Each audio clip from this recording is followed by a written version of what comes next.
2021 শিৱসাগৰ বিধানসভাৰ সমষ্টি নিৰ্বাচনত কোনে কিমান ভোট পাইছিল?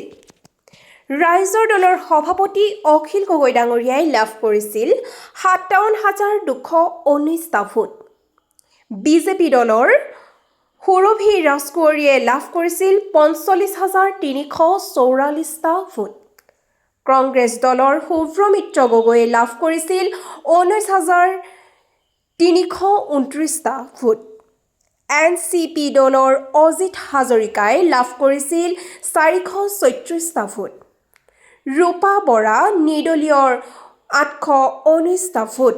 হেমন্ত বৰা নিৰ্দলীয় প্ৰাৰ্থী 435টা ভোট লাভ কৰিবলৈ সক্ষম হৈছিল। নটা 639টা ভোট লাভ কৰিবলৈ সক্ষম হয়। জয় লাভ কৰিলে অখিল গগৈয়ে। এইবাৰ শিৱসাগৰবাসীয়ে কাক জয়ী কৰাব? কমেণ্ট কৰক।